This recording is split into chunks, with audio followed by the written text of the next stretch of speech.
আজ আমার পরের বিয়ে। ভুল বললাম, আজকের পর সে শুধু আমার বোন নয়, আমার সতীনেরও বর হবে। সুন্দর করে নিজের হাতে সাজিয়ে দিলাম তাকে। শ্যামলা রঙের লম্বা মানুষটাকে সাদা পাঞ্জাবিতে বেশ লাগছে। বিয়ের পাগড়ি মাথায় পরিয়ে দিতে চাইলাম। সে একটু বিরক্তের সাথে বলে উঠল, হয়েছে তো, আমি কি প্রথম বিয়ে করতে যাচ্ছি? প্রথম বিয়েতে তো পাগড়ি পরার সৌভাগ্য হয়নি, তাই এখন যখন সুযোগ পেয়েছে পড়ে নাও। কথাটা বলতে গিয়ে গলাটা কেমন যেন ভারী হয়ে আসলো আমার। নিজেকে কোনো মতে সামনে নিলাম। শাশুড়ি মা পাশের ঘর থেকে বেশ তাড়া দিচ্ছে, তাড়াতাড়ি কর বাবা, দুপুরে হয়ে যাচ্ছে, দূরের রাস্তা, বউ নিয়ে আবার ফিরতে আসতে হবে, রাত হয়ে গেলে আবার ঝামেলা, নিয়ম কানুনের ব্যাপার স্যাপার ও তো আছে, তাই না? প্রথমে যদি আমার কথা মতো চলতে তাহলে এই অলক্ষ্মীর মুখ দেখা লাগতো না। এতদিনে নাতি নাতনির মুখ দেখে ফেলতাম। কপাল খারাপ আমার, যাওয়ার সময় এই অলক্ষ্মীর মুখ দেখে যেন বের হইতে না হয়, খেয়াল রাখিস। হয়েছে তো মা, আজও এসব নাইবা বললে? তোমার কথা মতোই তো সব হচ্ছে, বেচারিকে এখন একটু শান্তি দাও। একটু ধমক সুরেই বলে উঠল বিজয়। আমি বিজয়ের মুখে আঙুল স্পর্শ চেপে ধরলাম। থাক না, শুভ কাজে যাচ্ছ, মায়ের সাথে এভাবে কথা বলো না, উনি আবার কষ্ট পাবেন। আমার এইসব রোজ শুনতে শুনতে অভ্যাস হয়ে গেছে, আর এখন আর কষ্ট হয় না। সত্যি করে বলো তো, তোমার কি একটুও কষ্ট হচ্ছে না? না সত্যি? আমাকে একটু জড়িয়ে ধরবে? আজকে তো তুমি শুধু আমার, কালকে থেকে তো তুমি ভাগ হয়ে যাবে। এইটা বলে আর নিজেকে সামলাতে পারলাম না, কেঁদেই ফেললাম। দেখো, তুমি এমন করলে কিন্তু আমি সত্যি সত্যি বিয়ে করতে যাব না। আমি কিন্তু এমন প্রস্তাবে কখনোই রাজি ছিলাম না, শুধু তোমার কথায় রাজি হয়েছি। তবে তুমি এটা জেনে রাখো, বিয়ে হয়তো করছি, বাট তাকে আমি কখনোই মেনে নিতে পারবো না। আমি শুধু তোমাকে ভালোবাসি। বিজয় আমাকে জড়িয়ে ধরে কান্না শুরু করলো। বড় ননদ এসে আমাদের এই অবস্থা দেখে মুখ বেঁকিয়ে বলতে লাগলো, তোমাদের নাটকের শেষ হলো না, এবার এগোতে পারি? বেলা 12:30 বাজে, নাটক দেখতে দেখতে এখন আর ভালো লাগে না। বিজয় আমাকে ছেড়ে দিল। আমি চোখ মুছে বিজয়কে বিদায় জানালাম। জানলা দিয়ে ওদের গাড়িতে উঠে যাওয়া দেখলাম। যতক্ষণ না গাড়ি চোখের আড়াল হলো ঠাই দাঁড়িয়েছিলাম। ওরা যাওয়ার সাথে সাথে বিছানায় শুয়ে চিৎকার করে কাঁদতে লাগলাম। কি কষ্ট, এত কেন কষ্ট হচ্ছে আমার? বিজয় তো বলেছে সে বাধ্য হয়ে বিয়েটা করেছে, ভালোবেসে না।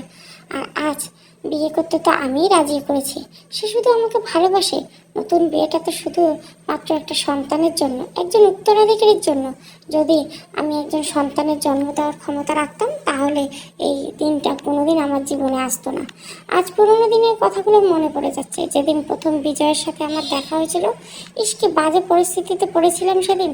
ভার্সিটিতে ঢুকতে উষ্টা খেয়ে পড়ে গিয়ে জুতা জোড়া গেল ছিঁড়ে, সবাইকে অট্টহাসি। আমি খুব লজ্জা পাচ্ছিলাম। আসলে জুতা ছেঁড়াতে যতটা না লজ্জা পাচ্ছিলাম, তার চেয়ে বেশি লজ্জা পাচ্ছিলাম ওই ছেলেগুলোর সামনে এমনভাবে পড়ে যাওয়াতে। ওরা অনেকগুলো ছেলে, আর একজন আরেকজনের সাথে বলাবলি করছে। এভাবে হাসার কি হলো? একজন মানুষ পড়ে গেছে, কোথায় তোর হেল্প করবি সেটা না, তোরা হাসছিস। আরে হাসছি কি সাদে? দেখ না, মেয়েটার জুতাটাও ছিঁড়ে গেছে, আর এই জুতা যে কতবার ছিঁড়ছে হিসাব নেই। দেখ, জুতা জোড়া তো খালি সেলাইয়ের সেলাই, 150 টাকার জুতার সেলাই 150টার কম হবে না। আরে মনে হয় হাড়কিপটার জাত, মনে হয় ময়লার ডাস্টবিন থেকে উঠে আসছে। এইটারে তো আমি প্রতিদিন দেখি এক জামা পরে আসে, ধুইতে ধুইতে জামার রং নষ্ট হয়ে গেছে, তাও নতুন জামা বানায় না। চাওয়ালা চা দিতে দিতে বলল, মেয়েটা অনেক কষ্ট কইরা লেখাপড়া করে, মা বাপ নাই, বাপ ঘরে পড়া। এই মেয়েটা দর্জিগিরি আর টিউশনি করে অনেক কষ্টে নিজের পড়া আর সংসার চালায়। আমি তো ভেবেছিলাম এটা হারকিপ্টার বাচ্চা, কিন্তু এখন তো শুনেছি একদম ফকিরের বাচ্চা। হা হা। কথাটা শুনে নিজেকে কন্ট্রোল করতে পারলাম না। অনেক কষ্ট করে উঠে ছেলেগুলোর সামনে গিয়ে দাঁড়িয়ে বললাম, এই যে শুনুন, মানুষের দরিদ্রতা নিয়ে মজা করবেন না। আমি গরিব, এটা কি আমার অপরাধ? হ্যাঁ, আমি জানি আপনাদের মতো দামি জামা কিনতে পারি না, প্রতিদিন নতুন করে জামা পরার সামর্থ্য নেই। এটা কি আমার অন্যায়? এক জুতা যতদিন পারি সেলাই করে পরি, কারণ যে 150 টাকা দিয়ে আমি নতুন জুতা কিনবো সেই 150 টাকা দিয়ে আমার 2 দিনে বাজার চলে যায়। তাই 10 টাকা দিয়ে সেলাই করে নিলে আমার খুব বেশি অসুবিধা হবে না। কিন্তু যদি সময় মতো বাবার মুখে খাবারের ওষুধ তুলে দিতে না পারি, তাহলে আমার বাবাকে বাঁচাতে পারবো না। আমার পৃথিবীতে শুধু বাবা ছাড়া আর কেউ নেই। এই যে এত কষ্ট করছি কেন জানেন? মনে একটা বড় আশা নিয়ে, যদি কখনো লেখাপড়া করে একটা ভালো চাকরি করতে পারি তাহলে বাবাকে একটু ভালো মন্দ খেয়ে বেঁচে থাকবো। আপনার বড়লোক ঠিকই, কিন্তু আপনাদের মনটা অনেক ছোট, মানুষকে সাহায্য করতে পারলেন না। কষ্ট দেওয়ার অধিকার আপনাদের নাই, মনে রাখবেন কথাটা। আমি যখন এই কথাগুলো বলছিলাম ছেলেগুলো আমার দিকে হা হয়ে তাকিয়েছিল, কোনো কথা বলা বা তর্ক কিছুই করেনি। তবে একটা জিনিস খেয়াল করছিলাম, সব ছেলেদের মধ্যে একটা চশমা পরা ছেলে চুপ করেছিল।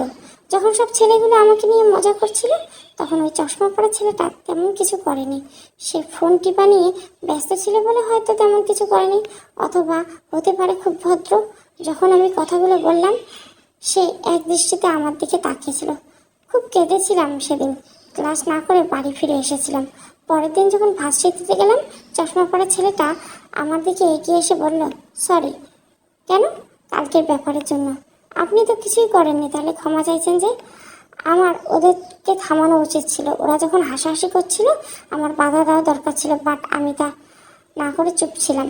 তাতে কি? ওরা তো আর মিথ্যে কিছু বলেনি, শুধু আমার কাছে শুনতে খারাপ লাগছিল। যদি আমি আপনাকে কিছু দিয়ে নেবেন? আমাকে দেখে কি আপনার খারাপ মেয়ে মনে হয়? আমি কখন বললাম আপনি খারাপ মেয়ে? বলেননি। তবে বিনা কারণে অপরিচিত কাউকে কিছু দেওয়া মানে অবশ্যই কোনো ভালো লক্ষণ হতে পারে না। আপনি আমাকে ভুল বুঝছেন, সেটা হলেই খুশি হব। এই বলতে বলতে ক্লাসে ঢুকে গেলাম। ইদানিং এই ছেলেটা আমার পিছনে লেগেই থাকে। আমি যখন টিউশনে যাই, যখন ওই পথে দাঁড়িয়ে থাকে, ভার্সিটিতে গেলে জোর করেই কথা বলে। কি চাই আমার কাছে? আমার আশেপাশে ঘোরাফেরা, আমাকে আর চোখে দেখা, আমি কোথায় যাই নজরে রাখা। কেন করে এইসব? যা খুশি করুক, তাতে আমার কি। এক সপ্তাহ পর দরজায় এসে কে যেন নক করলো। আমি বললাম, ভেতরে আসুন। আমার বাসার সারাদিন অনেক মানুষই আসে, জামা কাপড় দিয়ে যায়, বানানো হলে নিয়ে যায়। তাই কে এসেছে না দেখেই ভিতরে আসতে বললাম। মানুষটা ভিতরে আসতে চমকে গেলাম। আপনি? তুমি এক সপ্তাহ ধরে ভার্সিটিতে যাও না কেন? আপনি বাসা চিনলেন কি করবেন কিভাবে? সেই চায়ওয়ালার কাছ থেকে? কি চান আপনি? তুমি ভার্সিটি যাও না কেন আপাতত এইটুকু জানতে চাই। আমার বাবা মারা গেছে এক সপ্তাহ আগে। কিভাবে? অসুস্থ অনেক দিন, ওই দিন হঠাৎ করে। এখন কি হবে? কিভাবে একা একা থাকবে?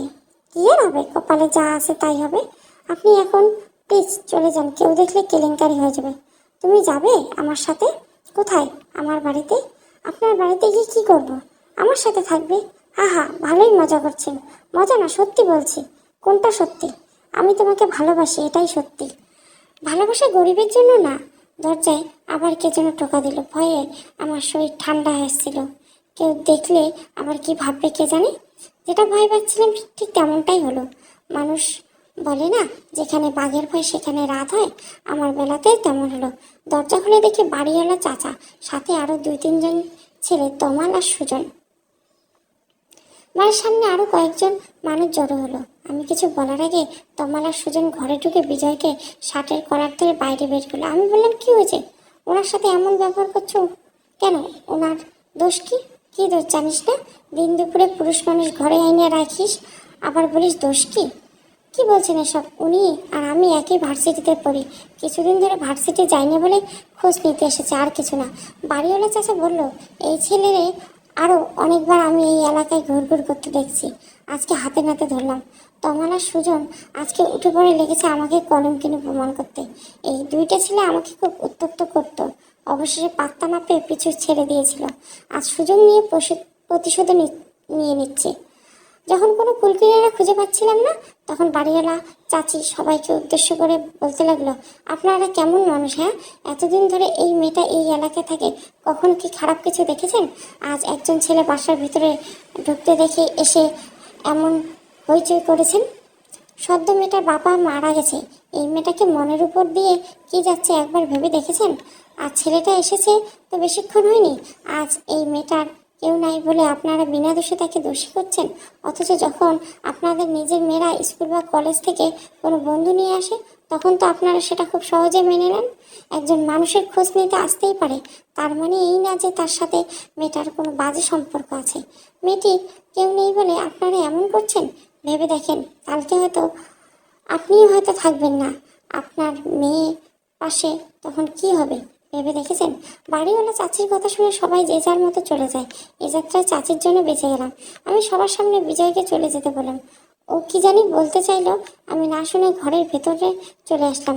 তারপর থেকে বাড়িওয়ালা চাচির সাথে আমার একটা অন্যরকম ভালো সম্পর্ক তৈরি হলো। উনি আমার ভালো মন্দের খোঁজ রাখতেন। প্রায় 1 মাস পর ভার্সিটিতে আসলাম। আমাকে নিয়ে মজা করা ছেলেগুলো এখন আমাকে দেখলে অন্যদিকে ফিরে থাকে, যেন আমার দিকে তাকাতেই তারা লজ্জা পায়। তাদের চোখে আমি অপরাধবোধ দেখতে পাই। ক্লাসের শেষে মাঠের এক কোণে একাই বসেছিলাম। এত বড় দুনিয়াতে কেউ নেই ভেবে মাঝে মাঝে আমার খুব হাসি পায়। একটা বান্ধবী আছে কুইন নামে, তাকেও আজ দেখছি না, মনে আসেনি। আমার মোবাইলও নেই যে ফোন করে খবর নেব। আসলে আমি গরিব বলে আমার সাথে কেউ বন্ধুত্ব করে না। হঠাৎ বিজয় এসে পাশে বসলো। আমি ওখান থেকে চলে আসতে চাইলাম, ওড়না ধরে থামিয়ে দিল। আমি রেগে গিয়ে বললাম, বাসায় কলঙ্কিনী বানিয়ে শান্তি হয়নি, এখন কি এখানে কলঙ্কিনী বানাতে চান? সরি সরি বললেই কি সব কিছুর সমাধান হয়ে যায়? কী ভাবেন নিজেকে? কেন আমাকে খারাপ প্রমাণ করতে উঠে পড়ে লেগেছেন? কি ক্ষতি করেছি আমি আপনার? আপনার জন্য এখন আমি এলাকাতে মুখ দেখাতে পারি না। আমার মান সম্মান নিয়ে টানাটানি লেগেছে। গরিব বলে কি আমার কোনো প্রেস্টিজ নেই? আমি মানুষ। প্লিজ আমাকে দয়া করে ছেড়ে দিন। আমি এমনি মনের ভিতর অনেক কষ্টের বোঝা নিয়ে আছি।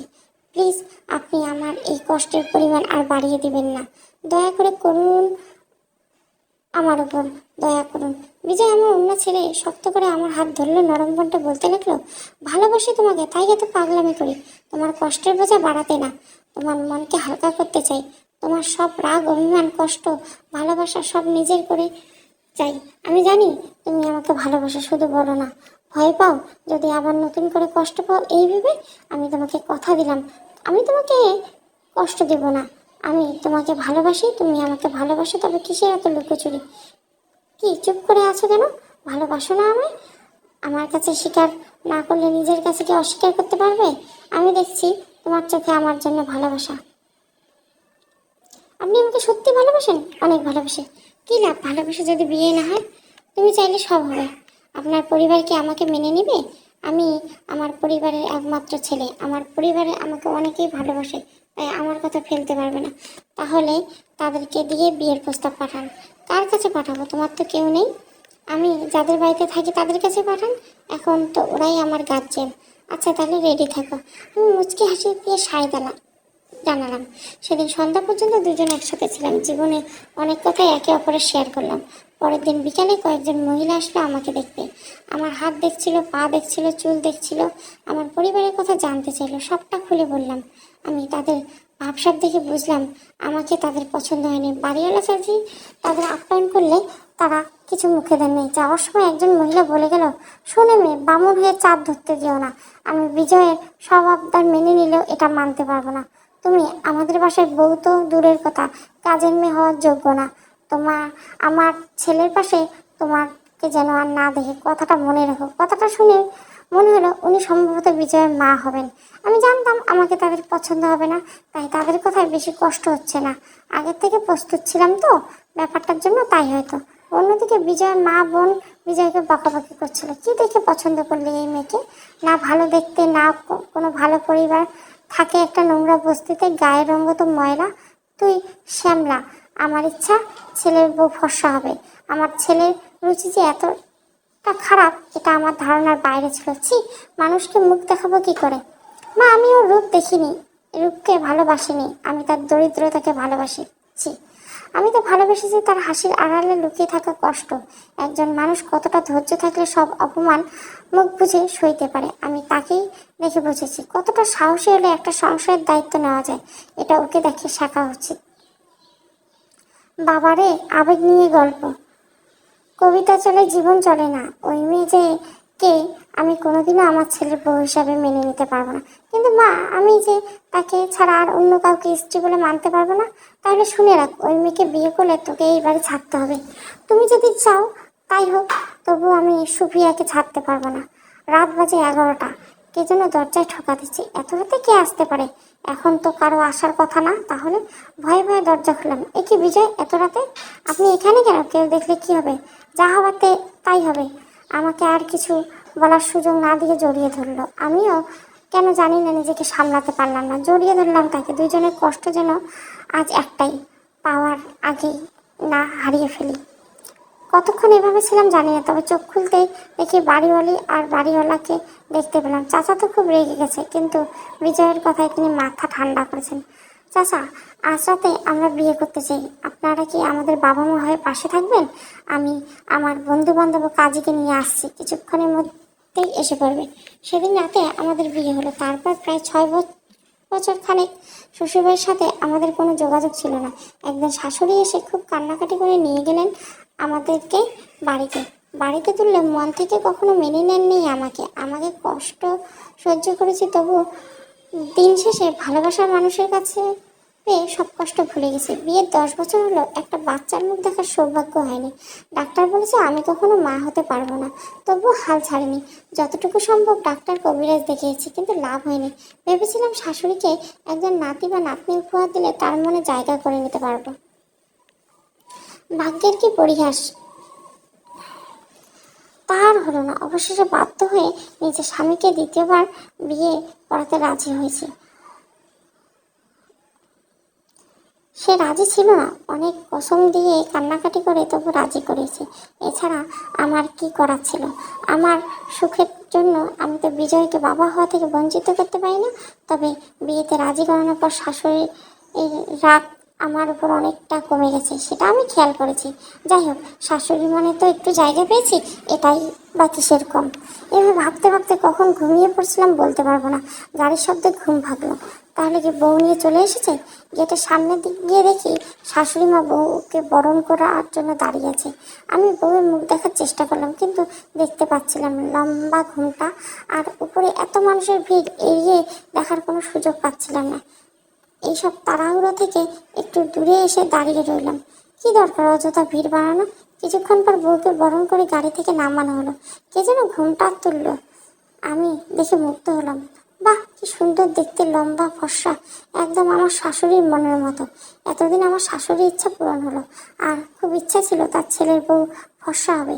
আমার গায়ের রং ময়লা বলে কতই না কথা শুনেছি।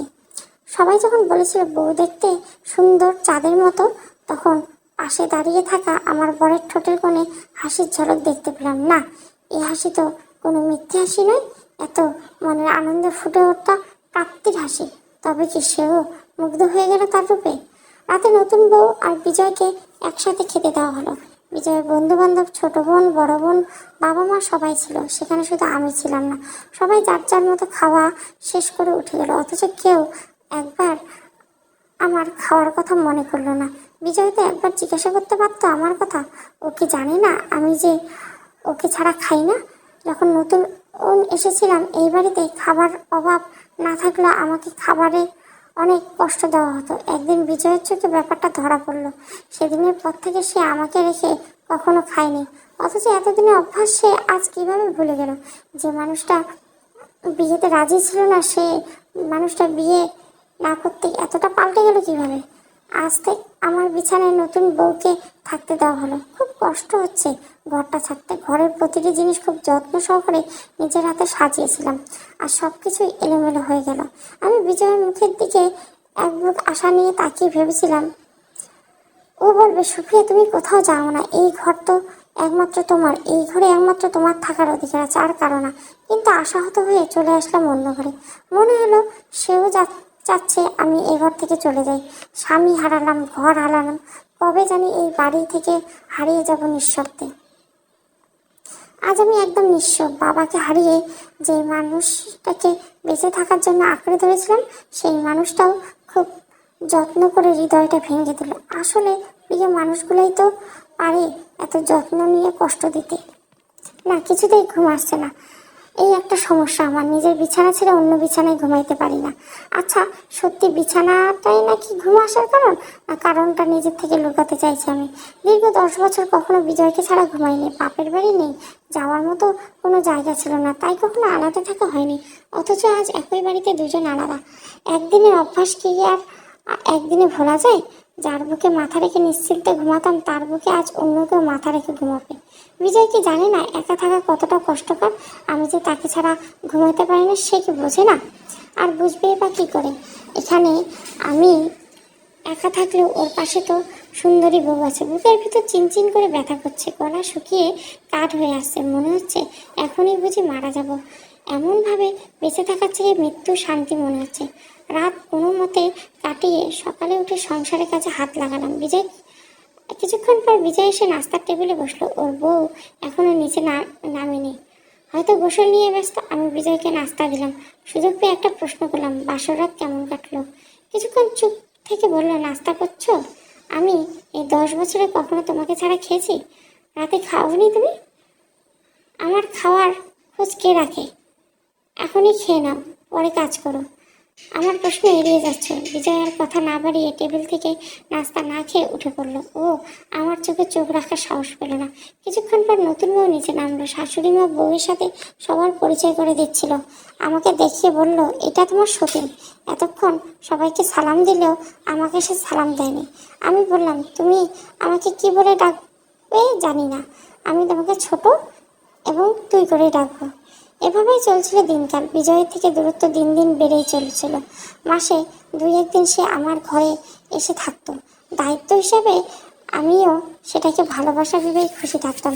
যাই হোক, ভালোবাসার মানুষের কাছাকাছি আসি মাসে 1-2 বার হলেও, তো তার দেখা পেয়ে এটাই যথেষ্ট। এখন তো আমার তাকে ছাড়া খাওয়া থাকা অভ্যাস হয়ে গেছে।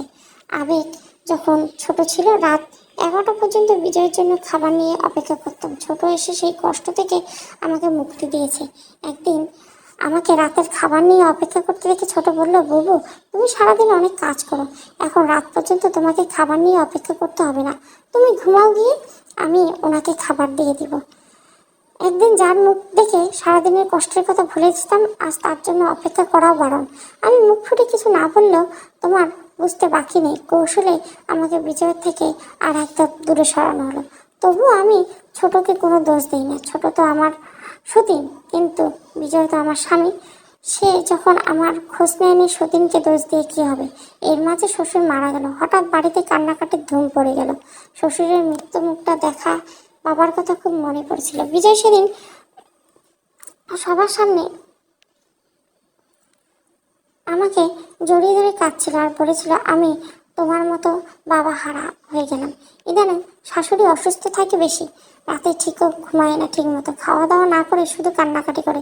তিনিও একা, আমিও একা, তাই মাঝে মাঝে রাতে আমি তার সাথেই থাকি। শাশুড়ির সাথে সম্পর্কটা এখন মধুময় উঠেছে। অনেক রাত পর্যন্ত গল্প করে দুজনে। এক সময় গল্প করতে করতে ঘুমিয়ে যায়। আমার রাতটা মাঝে মাঝে ঘুমিয়ে হয়ে কেটে যায়।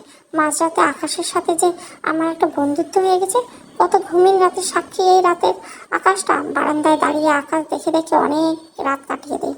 ছোট ইদানিং খুব অসুস্থ থাকে, খায় না। শাশুড়ি বলল ডাক্তার দেখাতে। সন্ধ্যায় বিজয় ছোটকে নিয়ে ডাক্তারের কাছে গেল। রাতে ফিরে সুখবর আসলো। বিজয়ের মা খুশিতে চিৎকার করে জানালো, উনি দাদি হতে চলছেন। এতদিনে এই ঘরে নতুন মেহমান আসছে। মিষ্টি দিয়ে মায়ের মুখে তুলে দিল। আমিও সেখানে দাঁড়িয়েছিলাম। আমার মুখেও মিষ্টি তুলে দিয়ে বলল, সুপ্রিয়া, অবশেষে আমি বাবা হব। এতদিনের স্বপ্ন পূরণ হবে আমার, আর আমি হব তোমার বাচ্চার সৎ মা। এভাবে বলছো কেন? তুমি খুশি হওনি? কেন খুশি হব না? এই দিনটার জন্যই তো তোমাকে বিয়ে করিয়েছিলাম। বিজয় আজও এড়িয়ে গেল আমাকে, কথা বাড়ালো না। কেন জানি আমার চোখে চোখ রেখে কথা বলতে পারে না। মুখে খুশি থাকলেও মন থেকে খুশি হতে পারেনি। সতীন বললেই হয়তো। এখন বিজয় ছোট্টকে খুব যত্ন করে, নিজে হাতে খাইয়ে দেয়, উপর থেকে নিচে নামাতে দেয়। আমি যতটুকু পারি করি, না হলে সবাই বলবে সতীন বলে হিংসে করি। তবে মনে মনে সহ্য করতে পারতাম না ওদের ভালোবাসা, হিংসা, না পাওয়ার ব্যথা, হারানোর শোক, সব কিছু আষ্টে পাষ্টে জড়িয়ে ধরেছে আমি। মাঝে মাঝে শাশুড়ি মা বিজয়কে দায়িত্বের কথা মনে করিয়ে দিয়ে বলতো, বাবা, সুপ্রিয়া কিন্তু তোর স্ত্রী, ওকে একটু সময় দিস। তাই মাঝে মাঝে দায়িত্ব পালন করার জন্য আমার কাছে আসতো, তা আমার শাশুড়ি মনে করিয়ে দেওয়ার পর। কিন্তু এখন আর আমার এইটা ভালো লাগে না। যেখানে ভালোবাসা নেই সেখানে এই শারীরিক সম্পর্কটা শুধু নোংরামি। আস্তে আস্তে ওর কাছ থেকে নিজেকে দূরে সরিয়ে রাখলাম। কখনো ওর সামনে পারতাম না। ও সারাদিন বাসায় থাকতো না, সকালে যেত, রাতে আসতো। শুক্রবার বাসায় থাকলে দেখা হলেও কথা বলতাম না। আগে মাঝে মাঝে শাশুড়ির রুমে থাকতাম, এখন পার্মানেন্ট থাকতে শুরু করছি, যেন কোনোভাবেই দায়িত্ব নামের নোংরামোটা আমার সাথে না হয়। কবে যে এতটা দূরে চলে এসেছি কেউ খোঁজও দেখতে চলে আসলো সেই কাঙ্ক্ষিত দিন। আজ ছোট ডেলিভারি, বেলা 12টায় সিজার হবার কথা। আমার স্বামী বাবা হবে, শাশুড়ি দাদি হবে, আর আমি হব সৎমা। কন্টিনিউ চলবে, শেষ পার্ট আসবে। Thank you for watching.